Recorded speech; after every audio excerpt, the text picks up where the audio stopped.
عبده ورسوله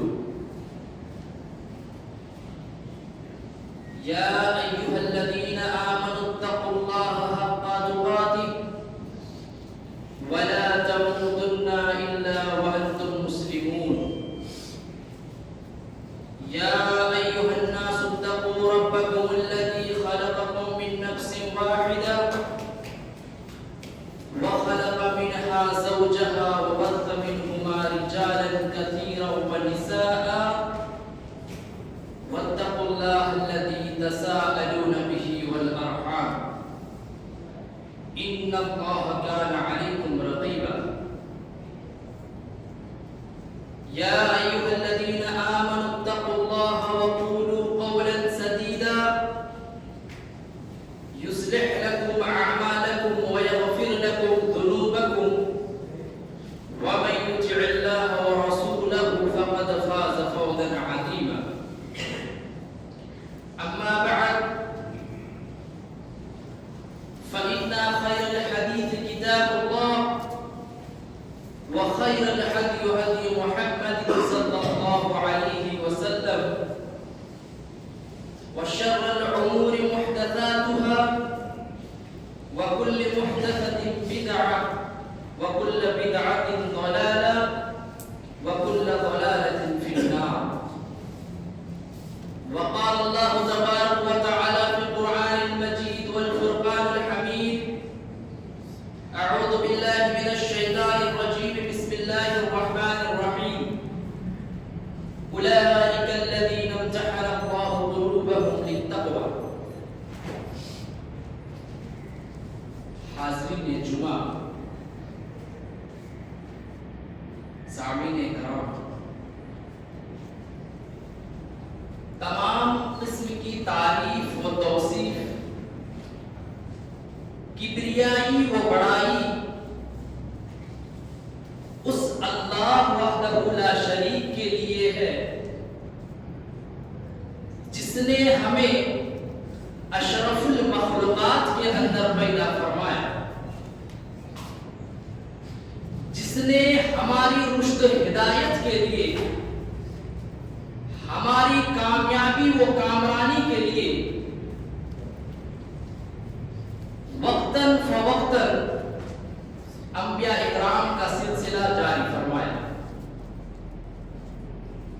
بعدہ درود و سلام کے پھول نچھاور ہو ان تمام انبیاء اکرام پر، خصوصاً تاجدار مدنی احمد مجتبی جناب محمد رسول اللہ صلی اللہ علیہ وسلم پر، جن کو اللہ تبارک و تعالی نے اس دنیا کے اندر رحمت للعالمین بنا کر مبعوث فرمایا۔ حاضرین جمعہ، آج میں آپ لوگوں کے سامنے جس عنوان کو لے کر کھڑا ہوا ہوں وہ ہے عظمت صحابہ۔ صحابہ اکرام رضی اللہ عنہم کی کیا عظمت ہے، ان کی کیا فضیلت ہے، اس تعلق سے میں گفتگو کروں گا۔ صحابہ اکرام رضی اللہ تعالی عنہم کی عظمت کو سمجھنے کے لیے ایک مثال کا ذریعہ لیتے ہیں۔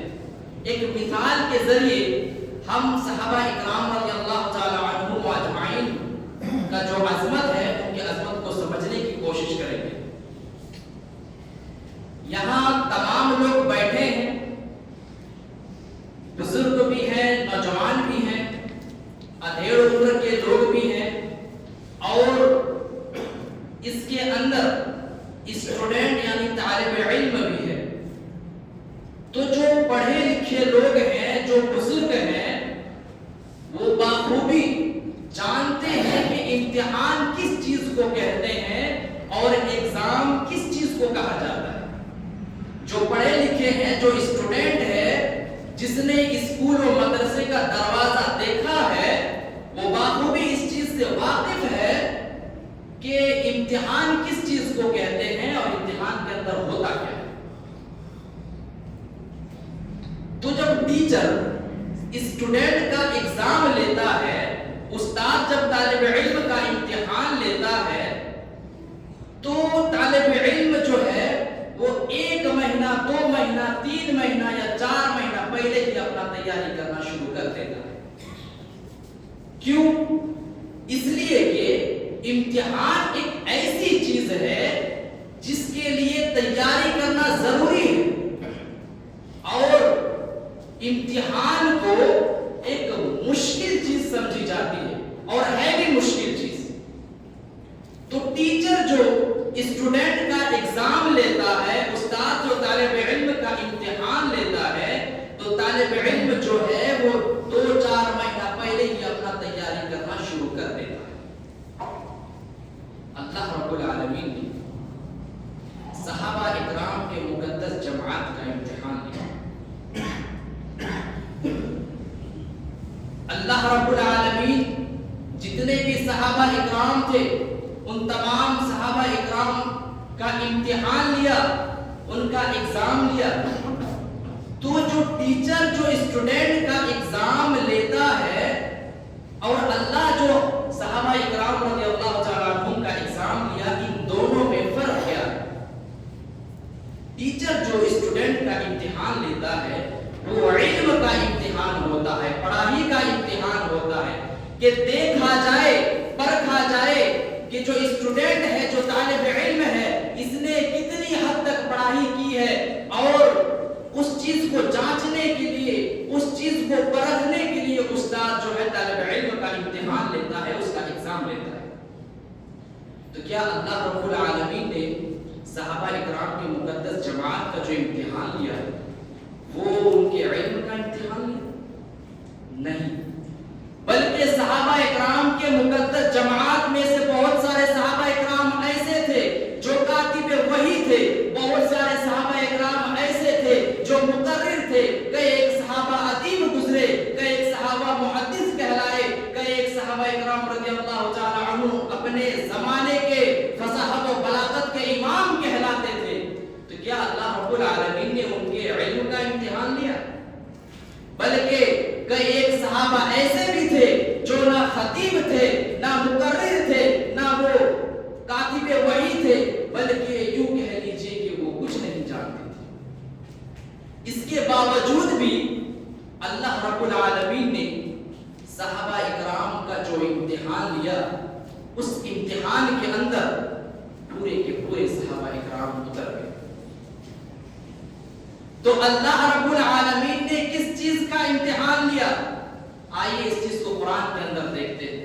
اللہ رب العالمین قرآن مجید کے اندر ارشاد فرماتا ہے اولئک الذین امتحن اللہ قلوبہم للتقوی، کہ ہم نے ان کے دلوں کا ایگزام لیا، ہم نے ان کے دلوں کا امتحان لیا، ہم نے ان کے دلوں کے اندر موجود تقوی کا امتحان لیا کہ دیکھا جائے، پرکھا جائے کہ اس کے دل کیسا ہے، ان لوگوں کا دل کیسا ہے، اور ان لوگوں کے دل کے اندر تقوی و پرہیزگاری کس قدر ہے. اس چیز کو جانچنے کے لیے، اس چیز کو پرکھنے کے لیے اللہ رب العالمین نے صحابہ اکرام کا ایگزام لیا. اگر علم کا ایگزام لیا جائے، اگر علم کو پرکھنا ہو، علم کو اگر جانچنا ہو، تو یہ کافی آسان چیز ہے. طالب علم پڑھائی کر لے گا، اسٹوڈنٹ پڑھ لے گا، اور پڑھنے کے بعد اچھے نمبرات سے وہ کامیاب بھی ہو جائے گا.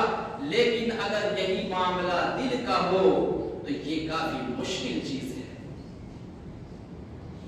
تو جب اسٹوڈنٹ کا جب ایگزام ہوتا ہے، جب ٹیچر طالب علم کا جب ایگزام لیتا ہے، ایگزام کے بعد جو نتیجہ آتا ہے تو کیا ہوتا ہے کہ سارا رزلٹ جو ہے نوٹس بورڈ کے اندر لگا دیا جاتا ہے، لٹکا دیا جاتا ہے کہ فلاں طالب علم فلاں نمبرات سے کامیاب ہوا، فلاں طالب علم 80 نمبرات لے کر آئے، فلاں طالب علم 100 نمبرات لے کر آئے، کوئی 95، کوئی 97، کوئی 16، کوئی 70. الغرض تمام کے تمام طالب علم الگ الگ اور مختلف نمبرات لے کر آئے. اللہ رب العالمین نے جو صحابہ اکرام کے مقدس جماعت کا جو امتحان لیا، اور اس امتحان کے اندر صحابہ اکرام جو پورے کے پورے اتر گئے، اس امتحان کا نتیجہ کیا تھا؟ اللہ رب العالمین صحابہ اکرام کو کتنے نمبر